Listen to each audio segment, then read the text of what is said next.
ವಿಧಾನಸಭಾ ಉಪಚುನಾವಣೆ ನಡೆಯುವಂತಹ ಸಂದರ್ಭದಲ್ಲಿ ಮಾತಾಡಿದ್ದಾರೆ ಅಂತ ಹೇಳಲಾದ ಒಂದು ಆಡಿಯೋ ಈಗ ವೈರಲ್ ಆಗ್ತಾ ಇದೆ.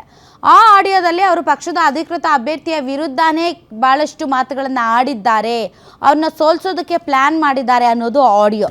ಯಾಕೆ ಈ ಆಡಿಯೋ ಇವಾಗ ಇಷ್ಟು ವೈರಲ್ ಆಗ್ತಾ ಇದೆ ಅಂದರೆ, ಸಚಿವ ಸಂಪುಟ ರಚನೆ ಆಗ್ತಾ ಇದೆ.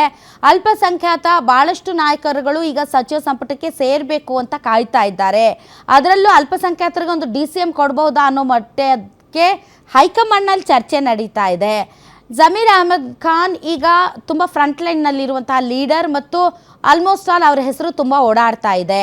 ಮತ್ತೆ ಜಮೀರ್ ಅಹಮದ್ ಖಾನ್ಗೆ ಕೊಟ್ಟರೆ ಅಲ್ಪಸಂಖ್ಯಾತ ಕೋಟಾದ ಅಡಿ ಮೇರಾ ನಂಬರ್ ಕಬ್ ಆಯೇಗಾ ಅಂತ ಕಾಯ್ತಾ ಇರುವಂತಹ ಇನ್ನಿತರೆ ಮುಸಲ್ಮಾನ ಸಮುದಾಯದ ನಾಯಕರುಗಳಿಗೆ ಆ ಅವಕಾಶ ತಪ್ಪಿ ಹೋಗುತ್ತೆ.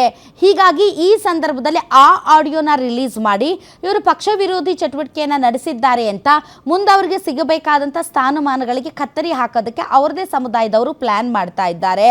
ಈ ಪ್ಲಾನ್ ನಿಜಕ್ಕೂ ವರ್ಕೌಟ್ ಆಗುತ್ತಾ? ಜಮೀರ್ ಅಹಮದ್ ಖಾನ್ ವಿಚಾರದಲ್ಲಿ ನಾಯಕರುಗಳು ಅವರನ್ನ ಅನುಮಾನದ ದೃಷ್ಟಿಯಿಂದ ನೋಡ್ತಾರಾ? ಹೈಕಮಾಂಡ್ ಜಮೀರ್ ಅಹಮದ್ ಖಾನ್ನ ಈ ಆಡಿಯೋವನ್ನ ಸೀರಿಯಸ್ ಆಗಿ ತೆಗೆದುಕೊಳ್ತಾರಾ?